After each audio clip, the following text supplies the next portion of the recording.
Hello everyone. तो कैसे हैं आप सब। तो मैं बता दूं आपको, मैं हूं असलम। आज आप लोगों के लिए लेकर आया हूं क्लास 10 का इकोनॉमिक्स का जो है फर्स्ट चैप्टर अर्थव्यवस्था एवं इसके विकास का इतिहास। जो उसका हम लोग क्या करेंगे, शॉर्ट क्वेश्चन है जो देख सकते हैं 1 से लेकर 6 तक क्वेश्चन है, लेकिन आपको हम जो 6 से ज़्यादा क्वेश्चन को इसमें जो है ना कवर कराएंगे ताकि आप लोग को कोई भी डाउट नहीं रहेगा चैप्टर से रिलेटेड भी। ठीक है, तो मैं बता दूं पिछला जो वीडियो अपलोड हुआ है उसमें ऑब्जेक्टिव और रिक्त स्थान वाला जी आप लोग देख सकते हैं, इसको हम उस पिछले वीडियो में कवर करा चुके हैं। तो आज के वीडियो में हम लोग सिर्फ शॉर्ट क्वेश्चन यानी 1 से लेकर 6 तक जो है इसको हम लोग कवर करने वाले हैं। तो बहुत ही सरल और साधारण भाषा में आपको समझाएंगे ताकि आपको समझने में किसी भी तरह का डाउट नहीं होगा। अगर फिर भी आपको किसी तरह का प्रॉब्लम होता है तो आप कमेंट सेक्शन में कमेंट जरूर कीजिएगा, और आप लोग नेक्स्ट वीडियो किस टॉपिक का चाहते हैं तो हमें आप कमेंट करें ताकि मैं आपके लिए वो वीडियो लेकर के आऊँगा। ठीक है, तो पहला चैप्टर का क्या नाम है, अर्थव्यवस्था एवं इसके विकास का इतिहास। इसका हम लोग लघु उत्तरीय प्रश्न यानी शॉर्ट आंसर क्वेश्चन को हम लोग कवर करने वाले हैं। तो थोड़ा सा बुक में आपको दिखाते हुए चलें। सबसे पहला क्वेश्चन आप लोग देख सकते हैं क्या है,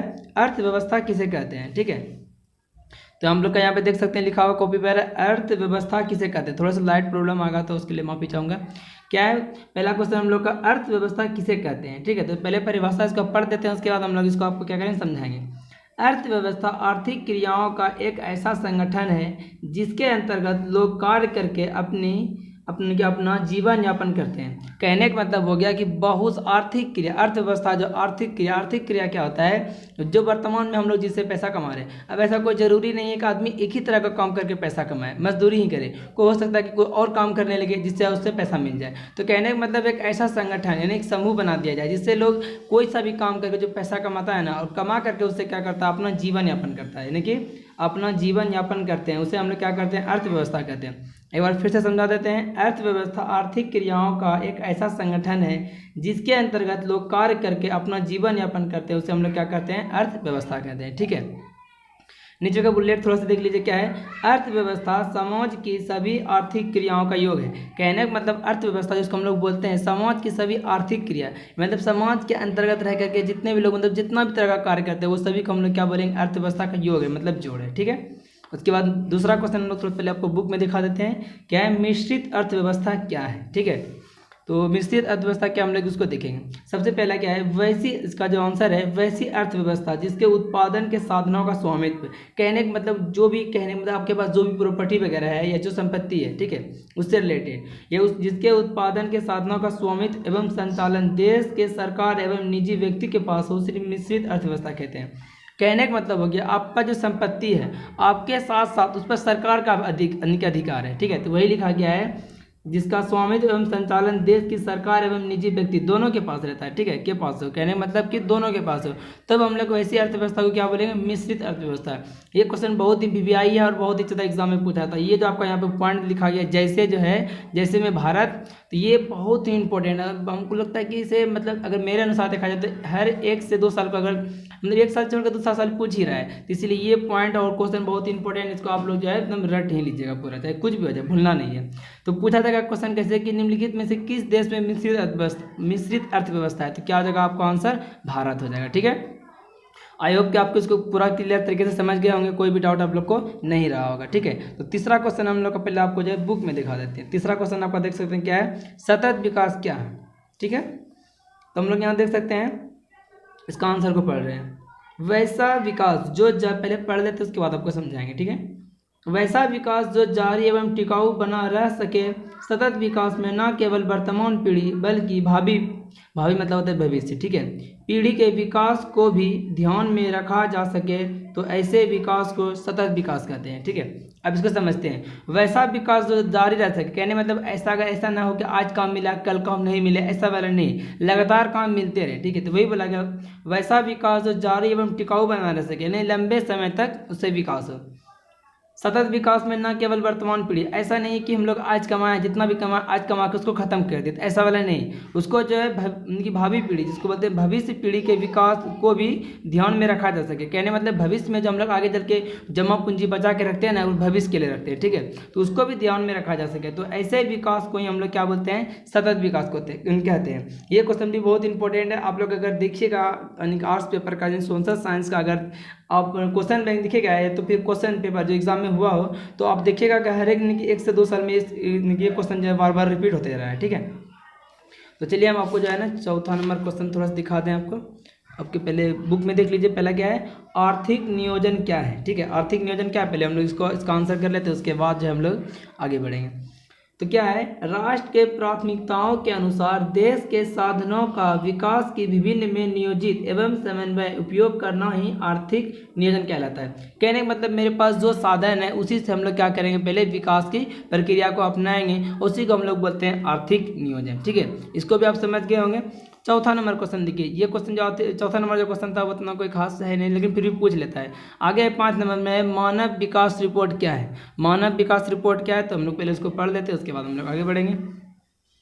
देख सकते हैं मानव विकास रिपोर्ट। ठीक है, तो मानव विकास रिपोर्ट ठीक है ना, कि जो है UNDP के द्वारा, यानी इसका फुल फॉर्म आपको नीचे में आइए बता देंगे क्या आता है। नीचे में देख सकते हैं संयुक्त राष्ट्र विकास कार्यक्रम, ठीक है, के द्वारा पेश किया गया एक रिपोर्ट होता है, यानी कि मानव विकास रिपोर्ट जो UNDP के द्वारा क्या होता है, पेश किया जाता है, जिसमें विभिन्न देश की तुलना शैक्षिक स्तर, स्वास्थ्य स्थिति एवं प्रति व्यक्ति आय के आधार पर किया जाता है। कहने का मतलब UNDP के द्वारा जो रिपोर्ट पेश किया जाता है उससे पता चलता है कि हम लोग का देश दूसरे देश के अपेक्षा कितना मतलब जो है मतलब शैक्षिक स्तर मतलब कि पढ़ाई लिखाई में कितना आगे है, स्वास्थ्य स्थिति मतलब और भी बहुत सारा साधन होता है, प्रति व्यक्ति आय, जैसे यहाँ के प्रत्येक की जो प्रति व्यक्ति होता है ना, कहने का मतलब प्रति व्यक्ति होता क्या, पहले हम लोग उसके बारे में समझ लेते हैं कि किसी भी देश का जो राष्ट्रीय जो कुल जनसंख्या होता है उसमें जो देश का भागफल होता है, जनसंख्या उसे भाग दे देंगे ना, जो भागफल आएगा उसी को हम लोग बोलते हैं प्रति व्यक्ति आय। ठीक है, तो आगे जाके अभी इसके बारे में पढ़ेंगे हम लोग पूरा डिटेल से।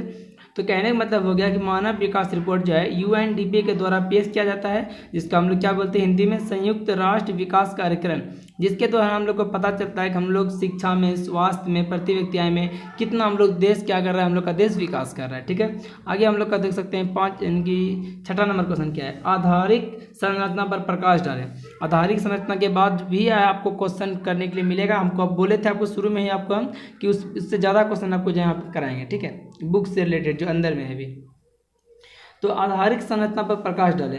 आधारिक संरचना का मतलब उन सुविधा एवं सेवाओं से, पहले पढ़ देते हैं उसके बाद फिर आपको समझाएंगे। ठीक है, उन सुविधा एवं सेवाओं से है जो देश के आर्थिक विकास के लिए सहायक हो। वे सभी तत्व जैसे बिजली, परिवहन, संचार, बैंकिंग, स्कूल, कॉलेज, अस्पताल आदि देश के आर्थिक विकास के आधार हैं, जिसे देश का आधारिक संरचना कहते हैं। कहने का मतलब अब समझ जाते हैं आपको। ठीक है, तो क्वेश्चन क्या है यहाँ पे, आधारिक संरचना, आप तो पहले से पढ़ लिया क्वेश्चन को, और आंसर इसका क्या बताएं। आधारिक संरचना का मतलब उन सुविधा एवं सेवाओं से, कहने का मतलब कि उन सुविधा एवं सेवा, जैसे हम लोग को जैसे कि मान के चलिए आपका जहाँ घर है, वहाँ से आपको नानी घर जाना है या तो कहीं और भी जाना है, जैसे मान के चलिए बम्बई जाना है, दिल्ली जाना है, तो उसके लिए क्या करता है हम लोग, ट्रेन हम लोग को क्या करता है, सहायता प्रदान करता है। अब किसी का घर में तबीयत खराब हो गया तो वो मेडिकल से हम लोग जाते हैं कि मेडिसिन लाने के लिए। ठीक है, तो यहीं पर पता चलता है कि जो देश का विकास के लिए ना हर एक छोटी बड़ी चीज़ों को क्या करें हम लोगों को, उससे सहायता मिलता हो। जैसे आप मान के चलिए घर से स्कूल जाना है, आपका घर दूर पड़ता है, स्कूल अगर दूर पड़ता है आपके घर से, तो आप मान के चलिए साइकिल से जाते हैं, तो वो एक आपका साधन हो गया, यानी सहायता कर रहा है वो साधन, जिसके जरिए आप लोग टाइम पे स्कूल पहुँच रहे हैं समय पे। ठीक है, तो वही हो गया आधारिक संरचना का मतलब उन सुविधा एवं सेवाओं से जो देश के आर्थिक विकास के लिए सहायक हो। अब मान के चलो जैसे बिजली है, बिजली का उपयोग हम लोग क्या करते हैं घर में रोशनी में, मतलब उसका किसी जैसे रात हो गया तो किसी वस्तु को देखने के लिए रोशनी की आवश्यकता पड़ती है, यानी प्रकाश का, तो बिजली हो गया, हम लोग इससे बहुत सारा काम करते हैं। ठीक है, उसके बाद है परिवहन, परिवहन मतलब जैसे गाड़ी वगैरह हो गया, संचार, सेल फोन वगैरह नहीं बातचीत करने के लिए, बैंकिंग। अब देखिए जैसे आपका भैया है या तो इसका अब्बा है, मान के चलिए जैसे बाहर में रह रहा है, आपको पैसा का जरूरत हुआ तो वहाँ से आपके भाई या फिर अब्बू आपको पैसे भेजते हैं ना बैंक के द्वारा आपके खाते में, या तो बगल वाले खाते में, वहाँ से निकाल के मेरे फैमिली को आप दे दीजिएगा, तो ये भी हम लोग को क्या करता है, सहायता प्रदान करता है। स्कूल जो है हम लोग को पढ़ने लिखने में मदद करता है। कॉलेज, उससे आप जैसे स्कूल कॉलेज एक ही तरह का। अस्पताल, अगर आपके घर में किसी का तबीयत खराब हो गया तो आप कहाँ जाएंगे, अस्पताल लेके जाएंगे, आदि जो है मतलब और भी बहुत सारी चीज़ें जो कि देश के आर्थिक विकास के आधार है। कहने का मतलब कि देश का विकास जो इसके बिना नहीं हो सकता है। ठीक है, जिससे देश का क्या कहते हैं हम लोग, आधारिक संरचना कहते हैं। यहाँ तक आपका क्वेश्चन खत्म हो गया। चलिए हम इससे रिलेटेड जो है ना थोड़ा सा मेन पॉइंट जिसमें आया है आपको हम बताते हैं। हमारा भारत, यानी कि भारत जो है 15 अगस्त 1947 ईस्वी को आज़ाद हुआ था। ठीक है, आपको पता है क्योंकि हम लोग भारत देश के, और भारत कब आज़ाद हुआ उसके बारे में पता नहीं, ये तो फिर गलत बात हो जाएगा। मैं आपको बता दूं कि देश जो है 15 अगस्त 1947 को आज़ाद हुआ, इससे पहले जो था ना वो अंग्रेज़ों का गुलाम था, यानी अंग्रेज़ों का एक उपनिवेश था, जिस पर भारत पर जो है अंग्रेज़ों ने 200 वर्षों तक जो क्या किया है, हुकूमत किया है। यहाँ पर देख सकते हैं अंग्रेज़ों ने भारत पर 200 वर्षों तक हुकूमत किया। उस वक्त भारत को सोने की चिड़िया कहा जाता था, ठीक है। जिस वक्त उसने 200 वर्षों तक हुकूमत किया उसका नाम अलग था। अभी उससे पहले आर्यावर्त भी था, तो बहुत तरह के हैं। उसके बाद देखिए ये जो कुछ क्वेश्चन जो नीचे में आपको लिखे गए 5-6 क्वेश्चन है वो आपका बुक से रिलेटेड है, ठीक है। पहला क्वेश्चन क्या है, समावेशी विकास क्या, आप पीछे में पढ़े थे सतत विकास, उसी तरह का जस्ट है ये चीज़, क्या चीज़, समावेशी विकास। तो बोलेंगे विकास की वैसी प्रक्रिया जिसमें समाज के सभी वर्गों का जीवन स्तर ऊंचा हो तथा समाज का कोई भी वर्ग विकास के लाभ से छूता ना रहे, तो ऐसे विकास को समावेशी विकास कहते हैं। अब समझ लीजिए क्या पढ़े हम लोग, विकास की वैसी प्रक्रिया, यानी विकास हो रहा है उसको वैसा प्रक्रिया बोलेंगे जिसमें समाज के सभी वर्गों का, कहने मतलब जो अमीर है, गरीब है, जो मिडिल क्लास की फैमिली है, सभी वर्गों का जीवन स्तर क्या ऊंचा हो तथा समाज का कोई भी वर्ग विकास के लाभ से अछूता ना रहे। कहने मतलब ऐसा नहीं करना है कि वो गरीब है तो उसको हम लोग ये रोजगार नहीं दे रहे हैं उसको छोड़ देंगे, ऐसा नहीं करना है। सभी वर्ग, जो भी वर्ग हैं, सभी वर्गों में जितने भी लोग हैं, सभी लोगों का क्या हो, जीवन स्तर ऊंचा हो। जीवन स्तर मतलब सबको जो है ना पैसा मिले, सबको रोजगार मिले और सब क्या करें, आगे बढ़े, ठीक है। तो ऐसे विकास को हम लोग क्या कहते हैं, समावेशी विकास। आगे है नेक्स्ट क्वेश्चन हम लोग का क्या है, राष्ट्रीय आय क्या है, ठीक है। तो अब इसको पढ़ते हैं, उसके बाद आपको समझाएंगे। किसी देश में एक वर्ष के अंतर्गत, ये तो अवधि में, उत्पादित की गई सभी वस्तुओं एवं सेवाओं के मौद्रिक मूल्य के योग को राष्ट्रीय आय कहते हैं। कहने का मतलब कोई देश है एक साल के अंतर्गत, जिसको हम लोग जैसे बोलते हैं ना कि हम लोग के देश का जीडीपी, वित्तीय वर्ष जिसको कहा जाता है, जीडीपी प्रस्तुत होता है एक साल में, तो वही बोल रहा है कि किसी देश में एक वर्ष के अवधि में, एक साल के अंतर्गत उत्पादित की गई सभी वस्तु, यानी कहने का मतलब कुछ का जैसे पैसा रहता है। अब मान के चलिए आपके यहाँ 5 क्विंटल गेहूँ हुआ, आप उसको बेच के आपके पास पैसा आ गया, तो वो उस पैसा का और जो भी मान के चलिए और जो कच्चा वस्तु है तो सभी का जो है मौद्रिक मूल्य, मतलब एक अनुमान लगा के आंकड़ा, हाँ ये 5 लाख का सामान है, 2000 का सामान है, उसका मैं कहने का मतलब हो गया कि वस्तु और सेवा जो भी चीज़ है सभी का मौद्रिक मूल्य के योग को, सभी को मतलब कि मौद्रिक यानी पैसा के आधार पर जोड़ करके जितना टोटल होगा उसी को हम लोग क्या बोलेंगे, राष्ट्रीय आय बोलेंगे, ठीक है, राष्ट्रीय आय कहते हैं। अब थोड़ा सा समझ लीजिए, नीचे का 2 पॉइंट है। जिस देश का राष्ट्रीय आय अधिक होता है वह देश विकसित कहलाता है। ये बहुत ही इंपॉर्टेंट ऑब्जेक्टिव है और मेरे ख्याल से जिस टाइम हम एग्जाम दिए थे उस टाइम भी पूछा गया था और फिर बीच में 2-3 मतलब और रिपीट हो चुका है। कहने मतलब जिस देश का राष्ट्रीय अधिक होगा, जिस देश के पास पैसा अधिक होगा वह देश क्या कहलाएगा, विकसित कहलाएगा। और उसके बाद ये नीचे में है, जिस देश का राष्ट्रीय आय कम होता है वह देश अविकसित कहलाता है। ऑटोमेटिक है कि जिसके पास पैसा कम रहेगा वह देश क्या कहलाएगा, अविकसित कहलाएगा। हम लोग का आज का लास्ट क्वेश्चन क्या है, प्रति व्यक्ति आय। बहुत ही वीवीआई क्वेश्चन है और इस बार श्योर आएगा, आप लोग एकदम इसको कंठस्थ याद कर लें। क्या हम लोग का प्रति व्यक्ति आय क्या है, इसको बोलते हैं पीसीआई, पर कैपिटा इनकम, ठीक है। राष्ट्रीय आय में अब देखिए राष्ट्रीय आय क्या है, आप ऊपर में पढ़ लें कि एक साल में जितना भी वस्तु हो या सेवा हो, मौद्रिक मूल्य यानी पैसा के आधार पर सबको जोड़ के जो बोलेंगे उसी को हम लोग बोलेंगे क्या जी, राष्ट्रीय आय, ठीक है। तो राष्ट्रीय आय में देश की कुल जनसंख्या से भाग देने पर, अब समझिए मान के चलिए कि अब राष्ट्रीय आय जो भी मान के चलिए उदाहरण लेते हैं हम लोग, ठीक है।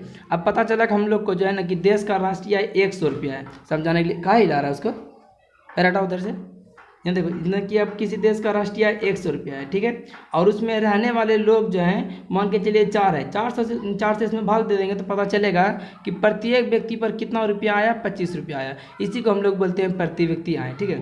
तो राष्ट्रीय आय में देश की कुल जनसंख्या से भाग देने पर जो भागफल प्राप्त होता है, कहने मतलब भाग देने पर जो भागफल प्राप्त हुआ यानी ये 25 उदाहरण के लिए बता रहे हैं, उसे हम लोग क्या कहते हैं, प्रति व्यक्ति आय कहते हैं।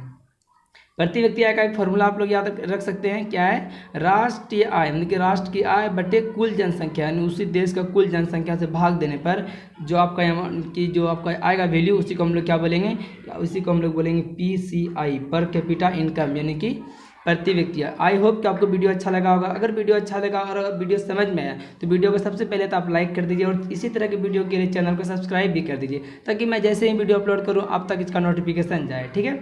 और इसे आपके जो भी अच्छे दोस्त हैं उस तक उसे शेयर करें और इस चैनल के बारे में उसे बताएं। थैंक यू सो मच मेरे वीडियो को इतना दूर तक देखने के लिए और आपका सपोर्ट के लिए, ठीक है। तो मिलते हैं बहुत ही जल्द आपसे अगली वीडियो में, तब तक के लिए bye, thanks for watching my video.